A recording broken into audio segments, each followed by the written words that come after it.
Hi, my name's Dave Knight. I am the Kilted Chef, owner of KiltedChefLLC.com, along with my wife. We own the business making fresh honey candy. As you can see, the products here on the table. Today, for our sweet and savory dish, we're going to do a potato roulade. The first thing I've done is take a regular russet potato for its high starch content, and I've put it through one of these spinners. And what this tool does is it gives me these nice long strands of potato, okay? So in order to make the roulade, the tube, I've got a paper roll, okay, cardboard tube. I've wrapped parchment paper around it, anchored it with paper clips, and what I want to do is very carefully, without breaking the strands,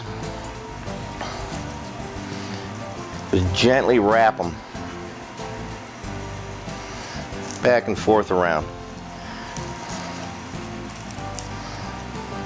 And it is that season where the farms are starting to kick up, so I am searching everywhere for fresh produce, as fresh as I can get it. I will take it. So try and get a number of wraps. This way the starches will help hold this together. All right, once you've got it wrapped around the tube, very gently slide the cardboard out without crushing the tube. We're going to go in here and fry it. We want to fry it till it's a light golden brown. All right, while this is going, I've got butter, shallots and garlic, dried cherries rehydrated in white wine, fresh apricots, and roasted chicken breast. Okay, so I'm going to start with my butter. Get this good and melted. Keeping an eye on the potato, make sure we're turning it. Now if you notice, I have my tools on a tray over here. This is going to help keep my counter clean, keep my kitchen clean. This way all my mess is contained on the tray. Now if you don't have parchment paper, you can use foil to do this as well. All right, once a good amount of the butter is melted, again, always keeping an eye on the potato, I'm going to dump in my shallots and garlic. Now these I just want to sweat, so just until they're translucent.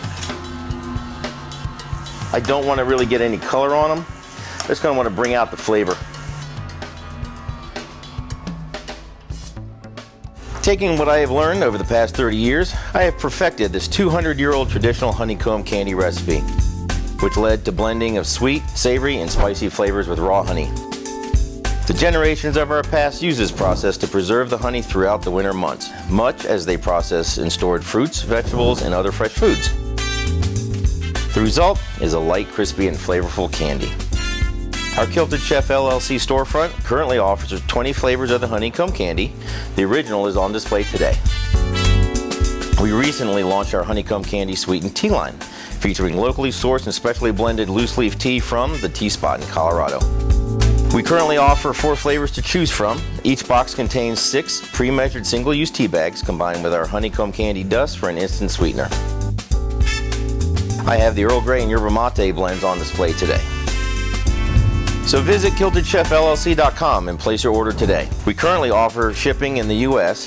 For military personnel, we really appreciate your service and offer free worldwide shipping for all active duty and veteran military members.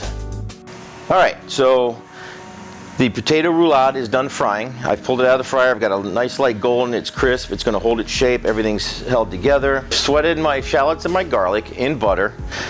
Let's go in with our spinach. This is going to reduce way down, and that's exactly what we want. So basically we're creating a warm salad to stuff inside our potato roulade. Now what I want to do is very, very carefully try and slide this parchment paper out, just like that. And what I'm left with is a little bit of a tube of the hollow, which I'm going to stuff with this mix here. So I'm on a medium heat. Let's cook the spinach down. Now the white wine that I soaked the dried cherries in, that's going to become part of the sauce. So I want to save that liquid and use it. So I'm just looking to wilt the spinach. Now I'm going to go in with my dried cherries. The liquid is going to help steam the spinach as well. I'm kind of using all my ingredients to an advantage. I also want to cook some of the wine off, from the alcohol out of it, I should say. And while I'm waiting for that, I've got the liquid. Let's dump in our apricots. They'll rehydrate in the liquid as well. I have chopped them up. Again, now that spring's rolling around, farmer markets are starting to come alive, so I'm always looking for fresh produce and just see what's out there. And there's a lot of fun stuff here on the East Coast. New York, you've got some great farmer markets, Pennsylvania as well. Okay. So one thing I'm going to do now, I'm going to chop up my chicken. This has been pan-seared in butter, lightly seasoned salt and pepper, finished in the oven at 425 degrees. I'm just going to roughly chop it up. Now if you notice, I'm always going to try and do a little bit of a lesson here. I kept the tip of my knife on the cutting board, okay? I don't want to get way back here where I have to lift way up, okay? Depending on the size of the item, I'm going to use whatever section of the knife here. So this is pretty low to the cutting board, so I want to keep it down here. That way there's not a lot of wasted movement, okay?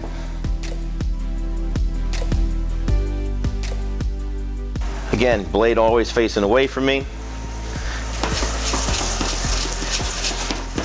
Liquids are starting to reduce. Chicken can go in.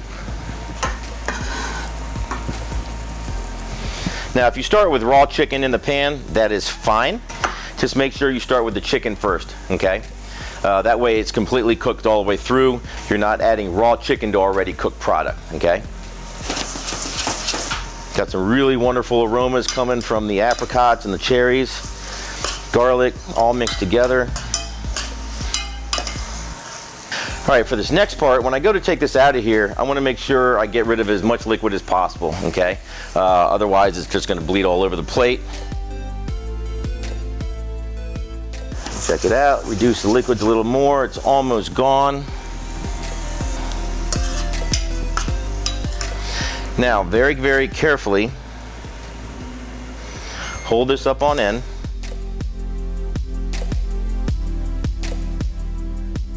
Don't worry about spilling anything outside. Just little bits at a time until it's filled.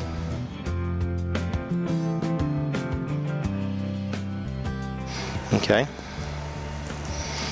So I've got my potato roulade filled. I'm gonna put a little bit on the plate.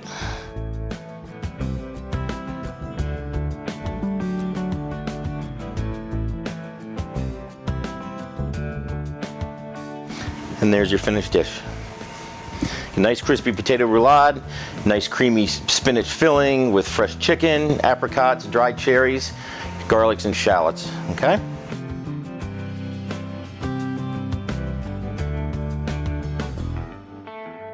Hi, so welcome back.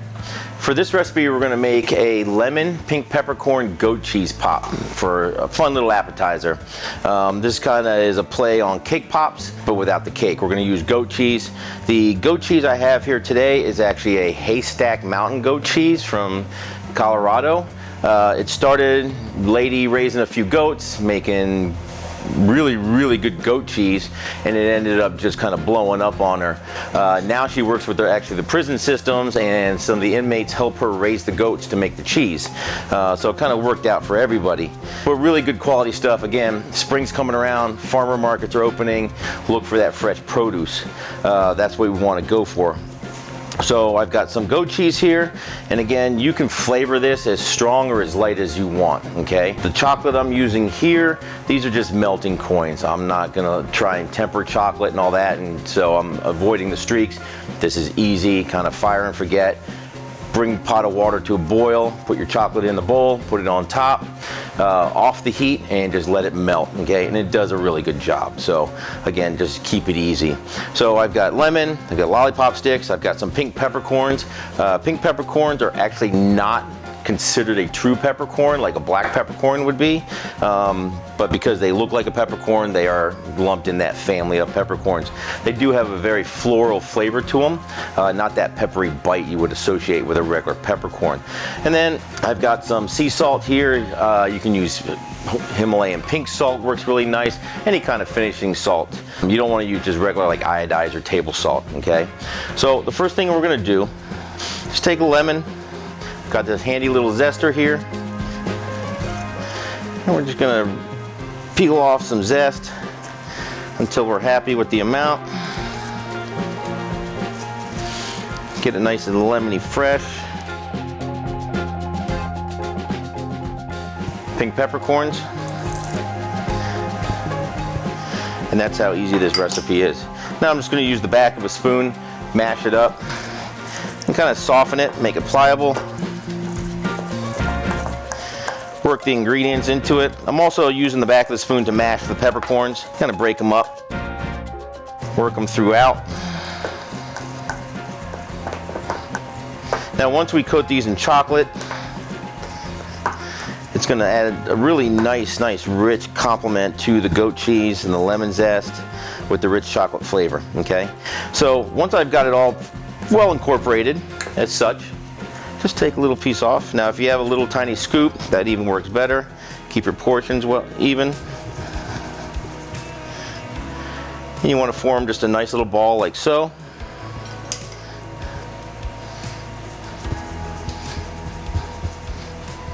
And I'm trying to keep the portions about the same size. Give or take a few. Alright, so once I have these set and done, what I want to do is just take lollipop stick, insert it in there, and then these go into the freezer for about an hour, okay, to get them really cold. Plus they're going to hold them onto the stick a lot better, okay? Let me set these aside. This is what they're going to look like when they come out.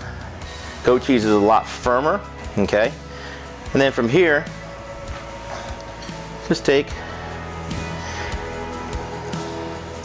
them in the chocolate. Shake off any excess you have. You can see it starting to set, and while it's setting, while it's still wet, I'm gonna sprinkle a little bit of salt on there, and then I'll put these back in the refrigerator to set. And just keep it spinning. Let's see if we can't get these to work without them falling off the stick. Just be real gentle shaking them off so you don't lose goat cheese ball in the chocolate. If you do, then that's a tester. You can sample yourself. And the chocolate does not have to be super hot. A little excess chocolate on there. Shake it off a little better.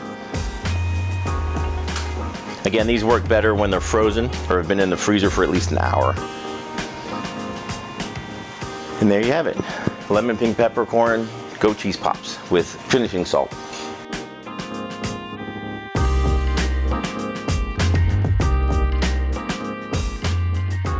All right, thank you for joining us on this episode. I hope you enjoyed watching me make the potato roulade with the sauteed spinach, dried apricots, dried cherries, sauteed chicken breast, seasoned with garlic and shallots.